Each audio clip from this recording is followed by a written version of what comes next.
From the BBC World Service, in association with ABC and Akashvani, this is Stumped. Hello and welcome to Stumped, your intercontinental hit of news, features and debate from the quirky world of cricket.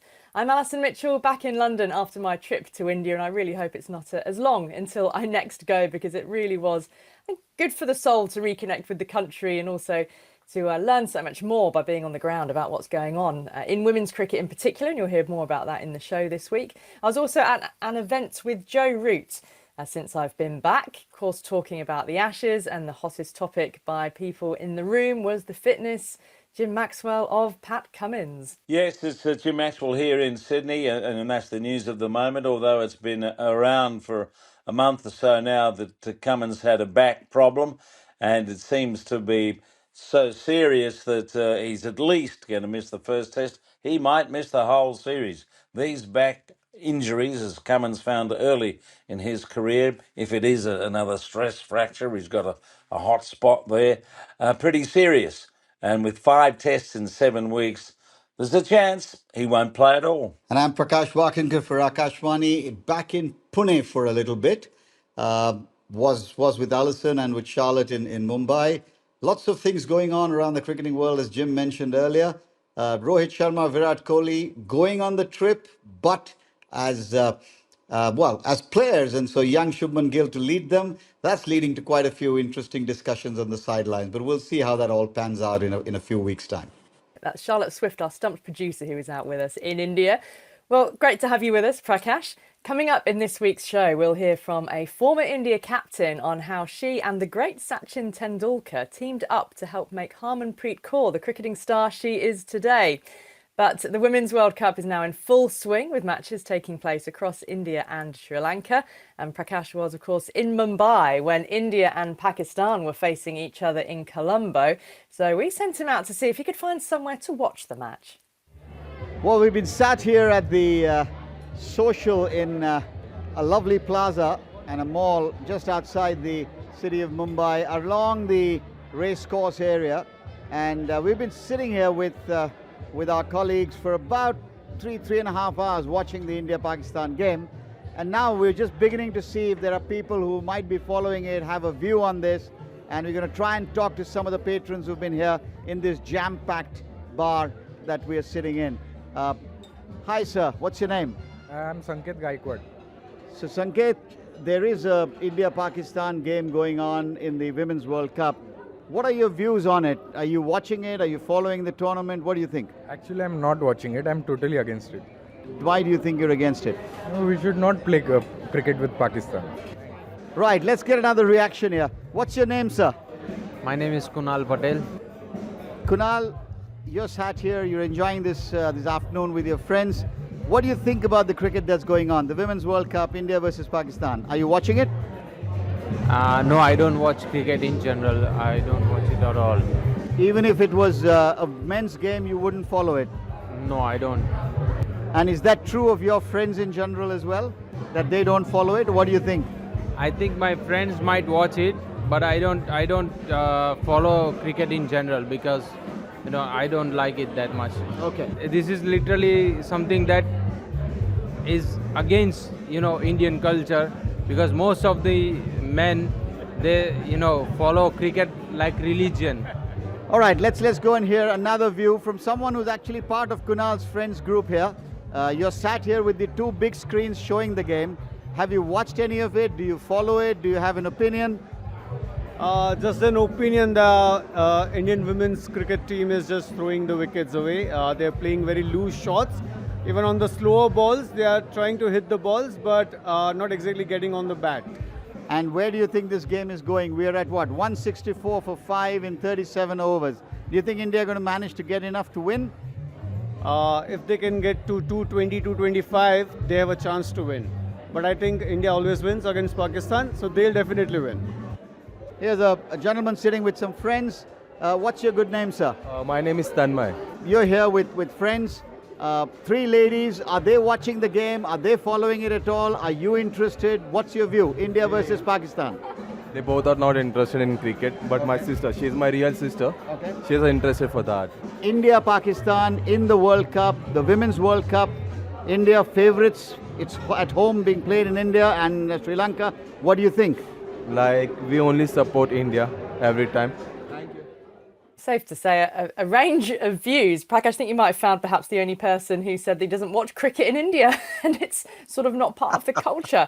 I mean, that to me suggested that, you know, an India-Pakistan Women's World Cup match has not and did not grab the attention in the same way that it does in the men's game. Of course, we know the rivalry is not the same on a cricketing sense, but just still that general interest in the World Cup. Was it sort of hard to find somewhere where, you know, the match was being watched with fervour? Well, you know, to be honest, Alison, the normal places where one would go, right, the Cricket Club of India, the Bombay Gymkhana, for example, or the Yacht Club, or one of the other pubs around the Wankhede Stadium, they were showing games, but, you know, these sports bars which have these multiple screens, many places we heard they were showing it just on a normal television, not on the big screen. So we found this place where they were showing it actually on two large screens, and it was absolutely jam-packed. But there were people who had just come there to have a meal, have a few drinks. And I think what was surprising to me was the fact that people knew of the tournament, but there wasn't an awful lot of interest. And I think that's got to do in part with just too much cricket. I think a lot of people, jingoistic or otherwise, have had enough of India-Pakistan cricket. Yes, we had 3 games in that Asia Cup and everything that went around it. People have almost decided that when India play Pakistan in World Cups, the result is almost a foregone conclusion. It's what, 12-0 for the women now. And one probably thinks because of the lack of competitive cricket, that may be one of the reasons, while of course extreme views prevail. And that has been a very touchy subject. We won't delve into that too much, but it's been an issue since the time those events occurred a few months ago. From the BBC World Service, this is Stumped on Akashvani.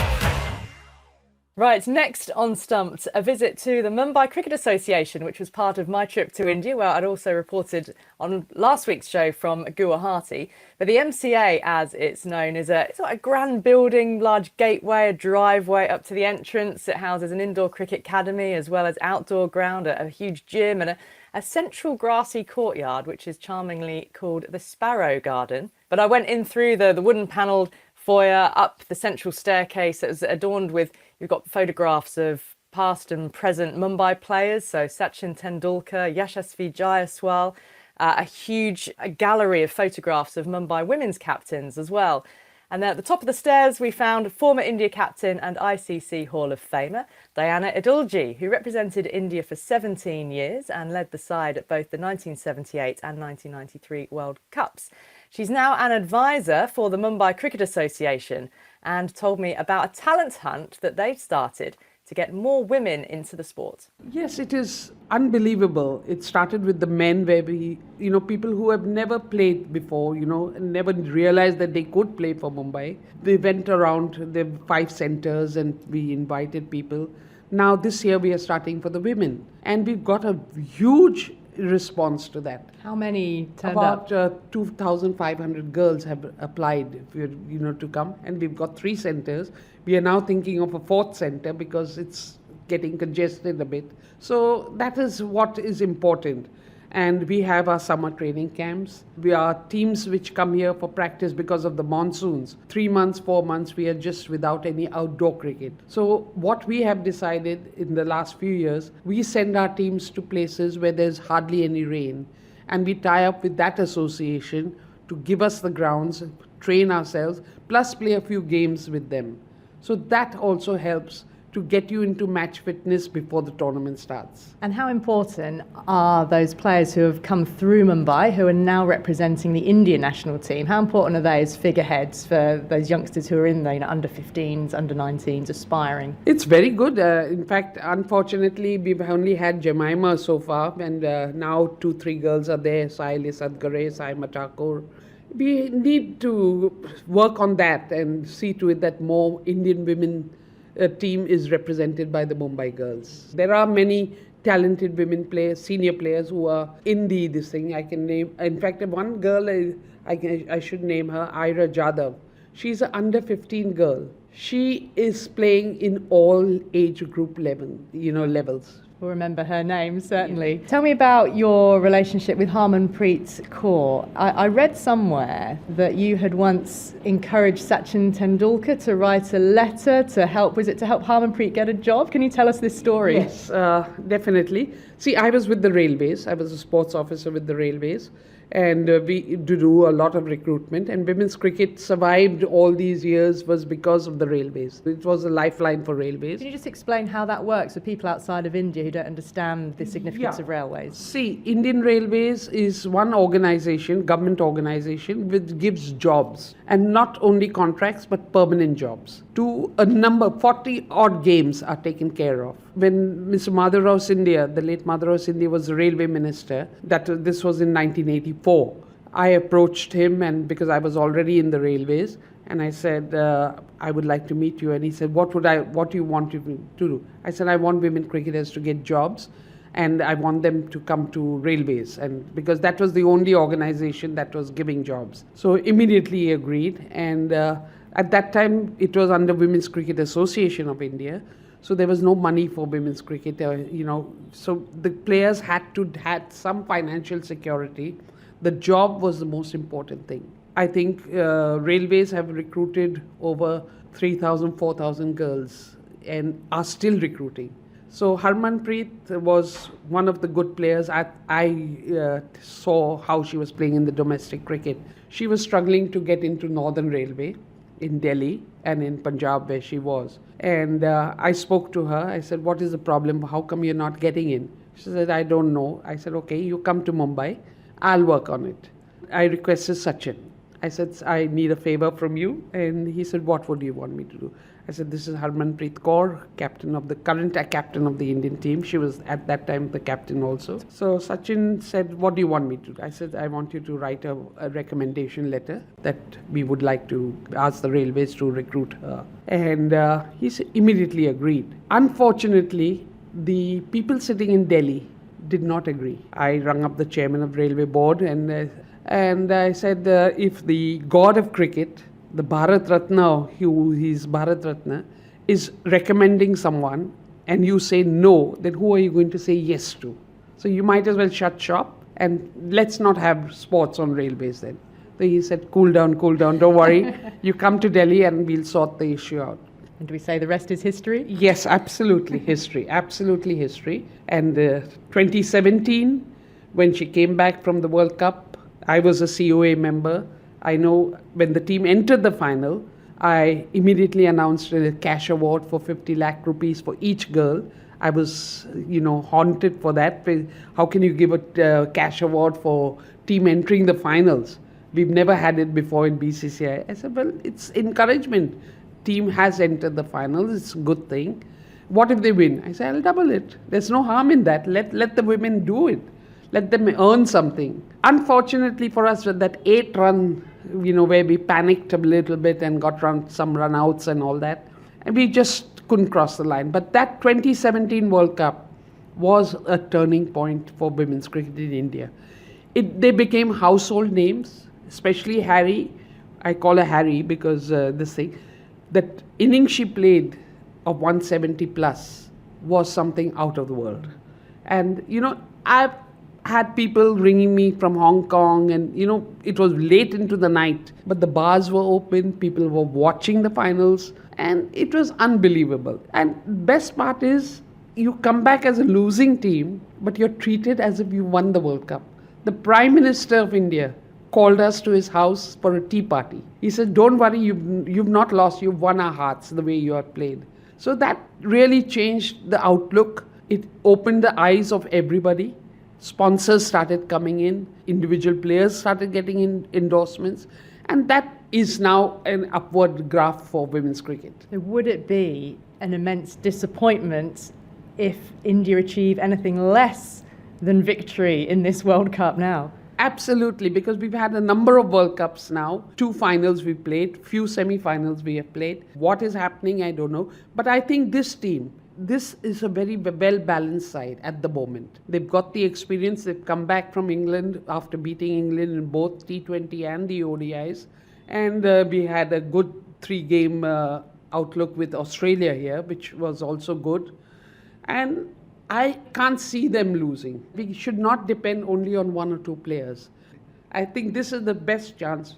It'll be a real disappointment if we don't do it. Well, that was a real pleasure speaking to Diana Edulji there at the Mumbai Cricket Association. And Prakash, it was quite a fascinating story she told about how she and Sachin were quite instrumental in getting Harmanpreet a job in the railways. Can you just explain why that was so pivotal to Harmanpreet to get that role? Well, like Diana said, I'm actually a little bit surprised that they had to go through the lengths they had to, because back in the 70s and 80s, it was really the Indian Airlines, government owned, Indian Railways, government owned, State Bank of India, government owned, and a couple of other nationalized banks, which was the only place that sports people could get jobs. I mean, I remember Bishan Bedi was someone who served out his entire career while he was working as the public relations officer for the State Bank of India, without ever going to office, I think. But I think the fact that in 2017 or whenever it was, maybe a few years earlier, that Diana had to seek Sachin's help in trying to secure a job. I think it's about the economic background that they come from, the comfort of a government job. Even outside sport, Alison, in this country, even today, a government job is a coveted one for one very simple reason. You've got to do something really, really bad or illegal to lose it. So I think it was important for Harman, her family, to feel that the cricket was going to be a bread provider, if you will.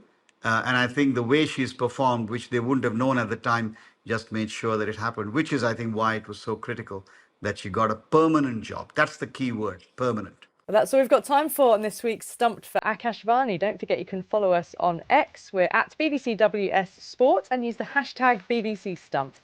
And you can watch us on YouTube as well, remember. Go to the BBC World Service YouTube channel. My thanks to Prakash Wakankar, to Jim Maxwell, and to all of you for listening. We'll speak to you soon. Bye-bye.